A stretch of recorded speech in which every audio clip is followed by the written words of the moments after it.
नमस्कार दोस्तों, मैं लेके आया हूँ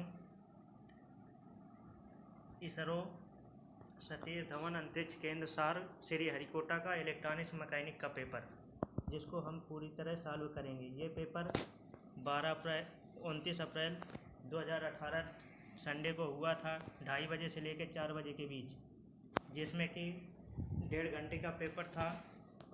50 क्वेश्चन पूछे गए थे। तो मैं आपको अब डायरेक्ट क्वेश्चन पे ले चलता हूँ। तो इसमें पहला क्वेश्चन है, अमीटर हमेशा जुड़ा रहता है। अमीटर हमेशा जुड़ा रहता है सीरीज में। अमीटर हमेशा जुड़ा रहता है सीरीज में यानी श्रृंखला में, और वोल्ट मीटर हमेशा जुड़ा रहता है पैरेलल में। टीवी संचरण में तस्वीर सिग्नल में मॉड्यूलेट होता है। In TV transmission picture signal is modulated any time amplitude modulation होता है। तो इसमें पिक्चर हमेशा एम्पलीट्यूड में होती है और साउंड हमेशा फ्रिक्वेंसी में होता है। नेक्स्ट क्वेश्चन में चलते हैं। नेक्स्ट क्वेश्चन में हम देखेंगे कि 4 1.5 वोल्ट के सेल श्रृंखला में जुड़े हैं, जिनकी कुल धारा 1 एम्पीयर है। तो प्रत्येक सेल की विद्युत धारा एम्पीयर में बताइए। जब सेल समांतर में जुड़े होते हैं तो उनका वोल्टेज जुड़ता है और धारा सेम रहती है, इसलिए इसका धारा 1 एम्पीयर होगी। नेक्स्ट क्वेश्चन देखेंगे, soldering is done on joint of improve में सुधार करने हेतु जोड़ पर सोल्डिंग की जाती है।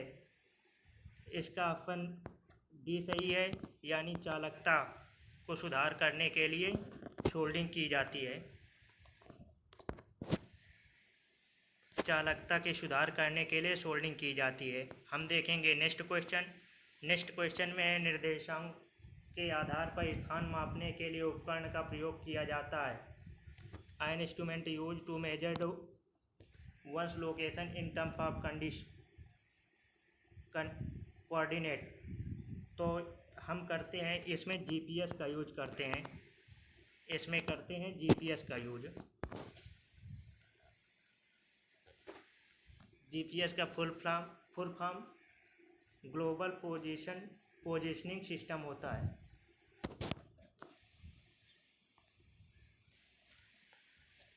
इसके बाद क्वेश्चन नंबर 6वां, इनमें से कौन सा निश्चित दोलित आवृत्त दोलित है? What is the fix frequency oscillator? तो इसमें क्रिस्टल सही है, क्रिस्टल होता है। तो इसके लिए हम क्रिस्टल ऑसिलेटर एक निश्चित फ्रिक्वेंसी ऑसिलेटर यानी फिक्स फ्रिक्वेंसी ऑसिलेटर है। नेक्स्ट क्वेश्चन देखेंगे, व्हीटस्टोन ब्रिज में ब्रिज संतुलन पर विचार कीजिए, जहां इन व्हीटस्टोन ब्रिज बैलेंस इन कंसिडरेटेड हुए। तो इसमें क्या करते हैं हम, इसका ये सही है। एक का मतलब है लोड के मध्य से कोई धारा प्रवाहित नहीं होगी। इसका ये सही है। There is no current that flow together the load. Question number 8 देखेंगे, बहुलमापी विशेष रूप से निम्न जयवर्ती तरंग फॉर्म को मापन में प्रयोग किया जाता है। Multimeter typically provided instrument of the following for the sinusoidal wave form. तो किसका मापन में प्रयोग करते हैं? इसका वो एनी टाइम आरएमएस वैल्यू मापता है। नेक्स्ट क्वेश्चन नंबर 9, 8 ओम लोड के साथ 200 ओम प्रतिबाधा आउटपुट के मिलान परिपथ हेतु 2 वाइंडिंग ट्रांसफार्मर का अनुपात परिवर्तन होना चाहिए। For matching a circuit of output impedance 200 ohm with a load of 8 ohm the temp ratio of the two winding in transformer should be. तो इसके लिए सही है डी। डी का मतलब है 5।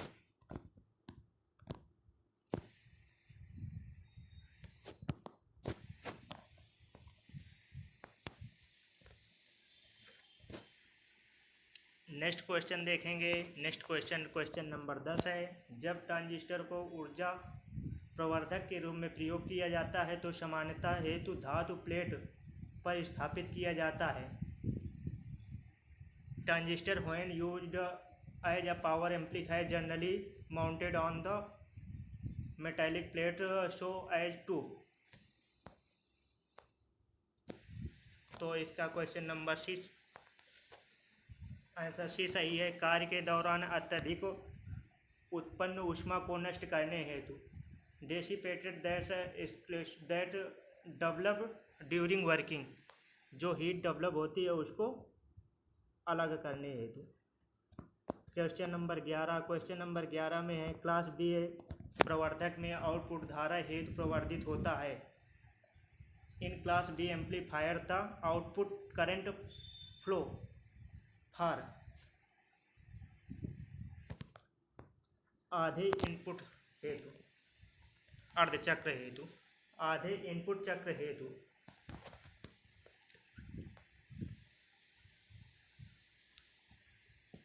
नेक्स्ट क्वेश्चन देखेंगे। Question number 12। यदि रेडियो तरंग की आवृत्ति बढ़ती है तो उसकी तरंग दैर्ध्य पर क्या परिवर्तन होगा? If the frequency of the radio wave increases, then its wavelength will be। तो वेवलेंथ इसकी घटेगी। नेक्स्ट क्वेश्चन देखेंगे। Question number 13। ओम मीटर के साथ अच्छा डायोड परीक्षण दर्शाता है। Testing a good diode with the ohm meter should indicate. तो ओम मीटर के साथ में दर्शाता है, इसका सी सही है। पश्च बाइसिंग किए जाने पर उच्च प्रतिरोध तथा अग्र बाइसिंग किए जाने पर निम्न प्रतिरोध। High resistance when reverse bias and low resistance when forward bias. जब हम डायोड का परीक्षण करते हैं ओम मीटर से, अगर जो फॉरवर्ड बायस में कनेक्ट करते हैं तो उसका लो रेजिस्टेंस आएगा, अगर जो रिवर्स बायस में कनेक्टेड करते हैं तो हाई रेजिस्टेंस आएगा। Question number 13। Question number 14। Question number 14 इसमें रेजिस्टेंस इसका डी सही है। डी में क्या है? बीबी रोए ब्लैक ब्लू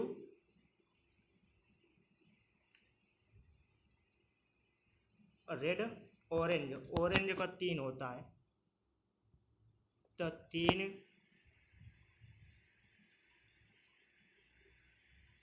फिर 3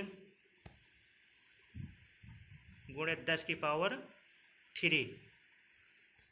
तो इस प्रकार से इसका डी सही होगा। क्वेश्चन नंबर 15 देखते हैं। किसी उपकरण में मापित मान और वास्तविक मान के बीच के अंतर को क्या कहा जाता है? तो इसको कहा जाता है एरर।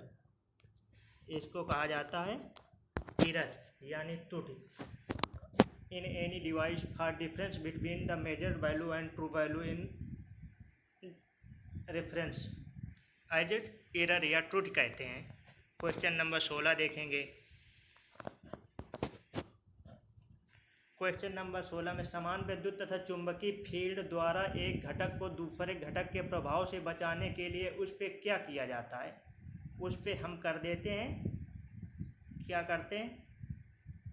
उस पर करते हैं हम शील्डिंग करते हैं। शील्डिंग का मतलब उस पर इंसुलेटर लगाते हैं। An idea for preventing one component affecting from another through the common electric and magnetic field। इसके लिए हम करते हैं शील्डिंग। शील्डिंग करते हैं। नेक्स्ट क्वेश्चन देखेंगे, क्वेश्चन नंबर 17 में दिया है यह दो धारित 9 माइक्रोफैरेड एंड 18 माइक्रोफैरेड का संधारित्र श्रृंखला में जुड़े हैं तो कुल धारिता होगी। Two capacitor of the capacitance 9 microfarad and 18 microfarad in series will be have the total capacitance. Series में क्या होता है कि ये समांतर में ये जो डायरेक्ट जुड़ते हैं और सीरीज में 1/c बराबर 1/c1 प्लस 1/c2 होता है। तो इसलिए आप देखेंगे क्वेश्चन नंबर 17 सीरीज में 1/c बराबर 1/c1 प्लस 1/c2। तो मान रख के चेक करते हैं। मान रख के चेक करने से इसका 6 माइक्रोफैरेड आता है। 6 माइक्रोफैरेड यानी सी सही है। आगे नेक्स्ट क्वेश्चन, क्वेश्चन नंबर 18। ऋणात्मक तापमान गुणांक के साथ प्रतिरोध का ओमिक मान होता है। The ohmic value of a resistor with negative temperature coefficient. Register का तो निगेटिव होता है, तो यानी ताप बढ़ाने से ये घटेगा। तो इसका सही है बी, घटते तापमान के साथ बढ़ता है। घटते तापमान के साथ बढ़ता है यानी B. Increase with the decrease temperature. Temperature घटेगा तो रजिस्टेंस बढ़ेगा और रजिस्टेंस घटेगा तो टेम्परेचर बढ़ेगा तो रजिस्टेंस घटेगा। Question number 19। जब दो असमान मान के प्रतिरोध किसी डीसी सोर्स के समांतर में जुड़े होते हैं तो अधिकतम धारा के माध्यम से प्रवाहित होगी। अधिकतम धारा निम्न प्रतिरोध वाले रजिस्टेंस से प्रवाहित होगी, यानी इसका बी सही है। निम्न प्रतिरोध वाले से अधिक धारा प्रवाहित होगी। Question number 20। वायर गेज इंगित करता है। वायर गेज क्या नापता है? उसकी डायमेंशन। वायर गेज की मदद से हम किसी वायर का डायमीटर मापते हैं। Next question number 21। 100 kilo hertz पर कॉयल का प्रतिघात 20 ओम है तो 1 किलो हर्ट्ज पर प्रतिघात क्या होगा? The reactance of the coil at 100 hertz in 20 ohm. इस reactance at 1 kilo hertz should B.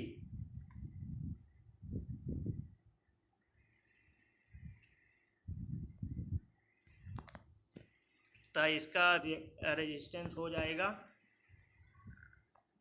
200।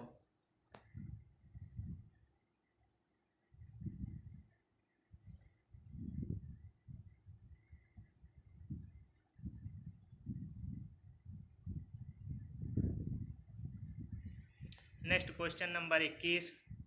Battery की रेटिंग में प्रदर्शित किया जाता है। Rating of battery usually expected in ampere hour में, यानी इसका 22 का सी नंबर। नेक्स्ट क्वेश्चन देखते हैं। वाई कोर और फेराइट कोर प्रेरक का प्रयोग किया जाता है। इसका सी नंबर, यानी उच्च आवृत्ति परिपथों में, हाई फ्रिक्वेंसी सर्किट में। Air core and ferrite core inductors are used इन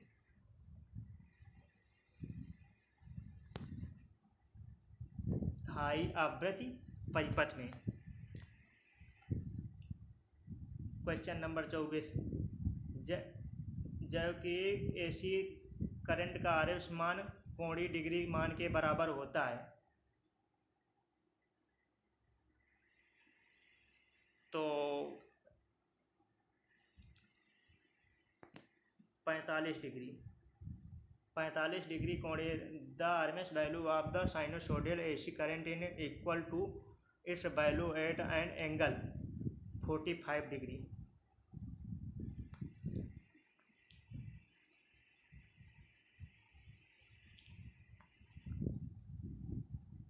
पच्चीस नंबर, 50 मिलीसेकेंड की अवधि में स्पंदन माप 10 मिलीसेकेंड है तो ड्यूरिंग साइकिल क्या होगी? ड्यूरिंग साइकिल होगी इसकी 20, ड्यूरिंग साइकिल होगी 20%, ड्यूरिंग साइकिल चक्र होगा 20%। SCRO में नियंत्रक तत्व कौन सा होता है? SCR में नियंत्रक तत्व गेट होता है, गेट इसका गेट होता है।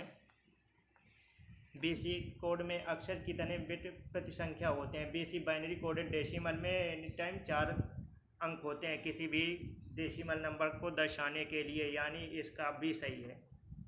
27, किसी परिपथ को इस प्रकार प्रचालन किया जाता है कि उसके सभी इनपुट अधिक होने पर आउटपुट भी अधिक होना चाहिए, तो ऐसा गेट होता है हमारा AND गेट। ऐसा गेट होता है हमारा AND गेट।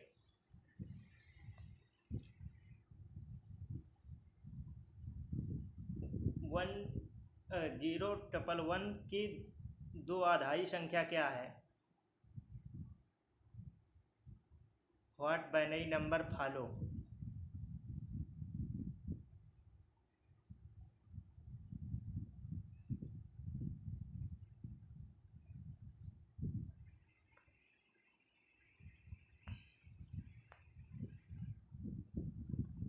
तो इसका है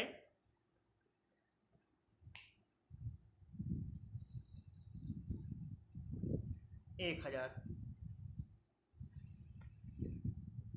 व्हाट बाइनरी नंबर फॉलो? इसका है 1000।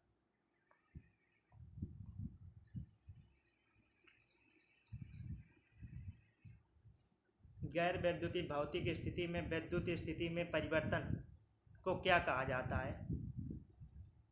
And convert the non electrical physical quantity to another electrical. इसको कहते हैं हम ट्रांसड्यूसर, यानी ट्रांसड्यूसर एक फिजिकल क्वांटिटी को इलेक्ट्रिकल सिग्नल में परिवर्तित करता है या फिर इलेक्ट्रिकल सिग्नल को किसी फिजिकल क्वांटिटी में परिवर्तित करता है। जैसे लाउड स्पीकर इलेक्ट्रिकल को ध्वनि ऊर्जा में परिवर्तित करता है। क्वेश्चन नंबर 31, ओम मीटर में ऋणात्मक फीडबैक का प्रयोग ओपैम्प में ऋणात्मक फीडबैक का प्रयोग बढ़ाने हेतु किया जाता है। ओपैम्प फीडबैक में ऋणात्मक प्रतिरोध बढ़ाने ओपैम्प ऋणात्मक फीडबैक का प्रयोग किसके बढ़ाने के लिए किया जाता है? स्टेबिलिटी ऑफ द एम्प्लीफिकेशन, प्रवर्धक के स्थिरत्व को बढ़ाने के लिए किया जाता है, यानी इसका भी सही है। दोलित परिपथ जो साइन वेव सिग्नल को स्क्वायर वेव सिग्नल में परिवर्तित करने के लिए बनाया जाता है, उसे क्या कहते हैं? उसे कहते हैं सिमेट्रिकर।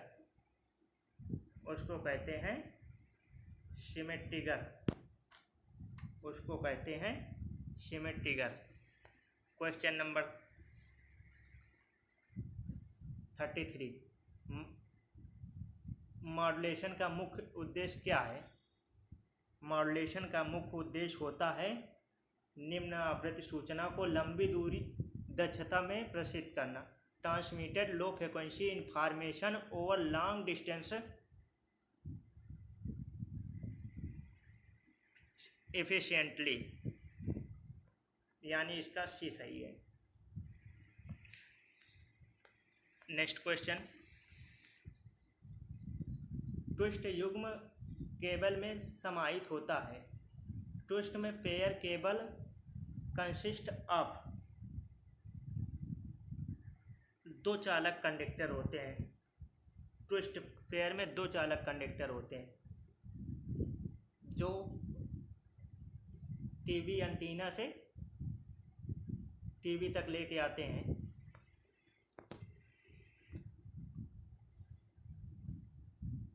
जो केवल प्रकाश के रूप में सिग्नल को ट्रांसमिट किया जाता है उसे क्या कहते हैं हम? Optical fibre optical cable that the transmitted signal in form of light is, उसे कहते हैं कोएक्सियल केबल, उसे कहते हैं ऑप्टिकल फाइबर केबल, तंतु प्रकाशीय केबल। मेगर का उपयोग किया जाता है मोटर और जनरेटरों के रेजिस्टेंस मापने में। Measure is the combination motor and generator, दोनों का होता है, यानी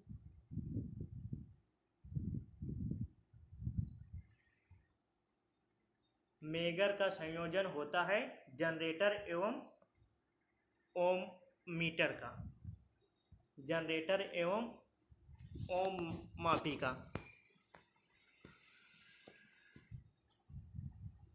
असंतुलित सिग्नल को संतुलित में परिवर्तित करने के निम्न में से किस ट्रांसफार्मर का प्रयोग किया जाता है?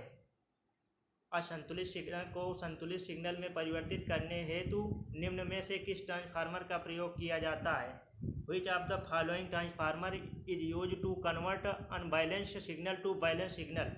तो इसमें प्रयोग करते हैं हम बैलून का, इसमें प्रयोग करते हैं बैलून का। उच्च आवृत्ति पर तार का प्रतिरोध क्या होता है? उच्च आवृत्ति पर तार का प्रतिरोध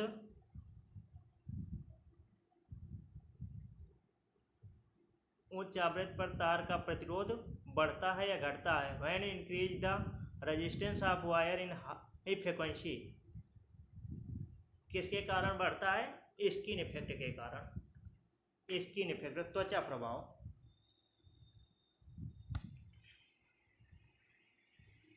प्रतिबाधा मिलाने हेतु समान संगणक का प्रयोग संग्राहक का प्रयोग क्यों और किस कारण से किया जाता है? What is the reason why the common collector in use to impedance matching, क्यों किया जाता है? इसकी इनपुट प्रतिबाधा बहुत अधिक होती है, इसलिए इसे किया जाता है, जिसे एमीटर फॉलोअर कहते हैं। पूर्ण तरंग प्रतिशोधक की आघूर्ण आवृत्ति होती है। The triple frequency full wave rectifier will be, कितना होगा?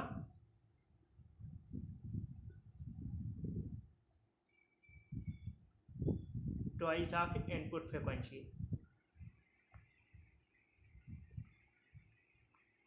Twice of input frequency.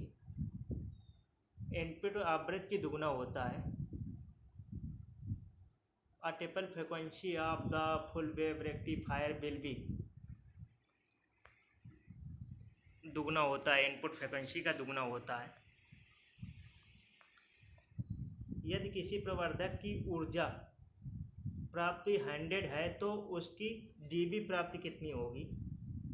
एक होता है 10 का, 1 0 का मतलब 10 और 2 का मतलब 20, यानी कि इसका 20 होगा।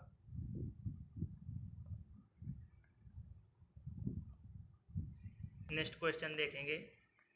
निम्न में से कौन सी एलईडी अदृश्य प्रकाश उत्सर्जित करते हैं? Which of the following LED emit the invisible light? तो ये होती है इंफ्रारेड, यानी कि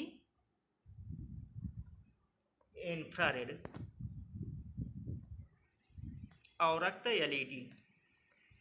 किस डायोड में अग्र क्षेत्र में अधिक अभिलक्षण होते हैं? In the forward region in the its characteristic diode appear. तो यह ऑन स्विच की भांति प्रयोग करते हैं। किसी डायोड को एक्टिव क्षेत्र ऑन स्विच की भांति कार्य करते हैं और रिवर्स बायस में ऑफ स्विच की भांति। क्लैंपर पर परिपथ का प्राथमिक कार्य क्या है? The primary function of the clamper, clamp का मतलब होता है जोड़ना, तो ये सिग्नल को डीसी लेवल को ऊपर चढ़ा के रखता है, मतलब क्लैंप का मतलब जोड़ना है। उसी हिसाब से डीसी को एसी सिग्नल में जोड़ देगा। एसी सिग्नल में डीसी लेवल का प्रयोग,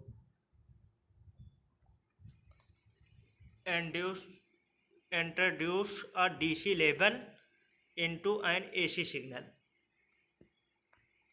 स्पीकर में 1 किलो हर्ट्ज से कम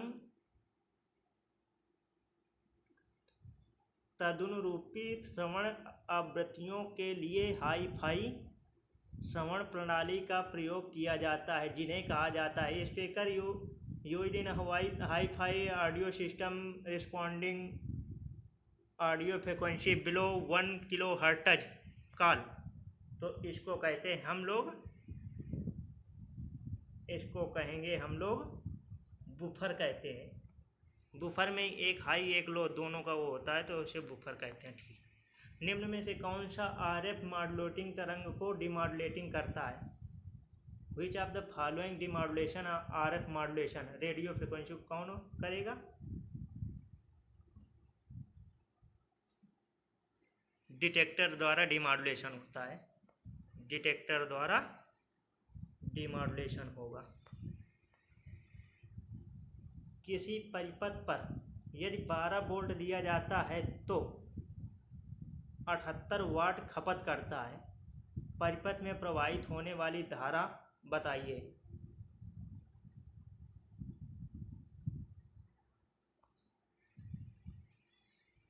तो हम धारा का सूत्र लगाएंगे, क्या होता है? P बराबर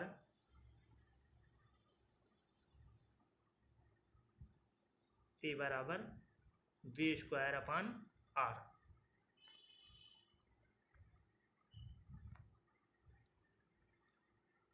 ये लगाने से तो V का मान रखेंगे 12 हम 144 के नीचे जाएगा, R का मान आ जाएगा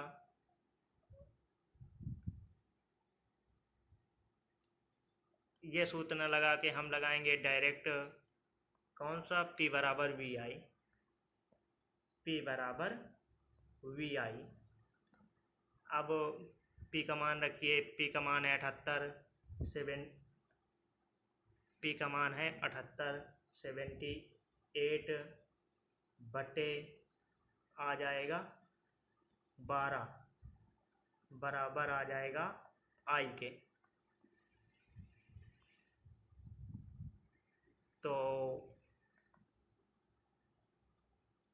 78 बटे 12 तो 12 72 और 12 60, 6.5 एम्पियर, यानी ए सही है इसका। नेक्स्ट क्वेश्चन देखेंगे। ओपैम्प हेतु CMRR होना चाहिए, ओपैम्प हेतु CMRR होना चाहिए जितना ज़्यादा अधिक हो सके, जितना संभव अधिकतम। कहे हमारे ओपैम्प के जितने सब आउटपुट रेजिस्टेंस छोड़ के सारे इन्फिनेटिव होते हैं, कुछ बयाने से इन्फिनेटिव लगाना है केवल आउटपुट रेजिस्टेंस को छोड़ के, तो इसमें इन्फिनेटिव दिया नहीं, इसलिए जितना लार्ज पॉसिबल हो सके। Next question number 49। किसी दोलित में 500 किलोहर्ट्ज वर्ग तरंग पाया जाता है तो आवर्तनांक क्या होगा? When observing the 500 kilohertz square wave with the oscilloscope, what period should be expected to seen? तो इसको करेंगे हम उल्टा करेंगे, उल्टा करने से क्या होगा, यानी कि 1/, तो इसका आएगा सी।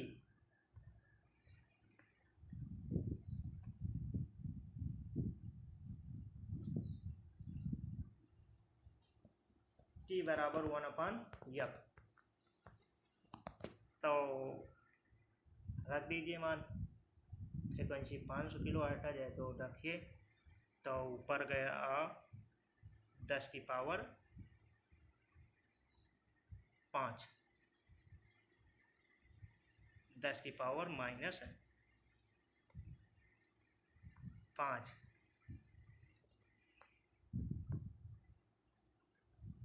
टी बराबर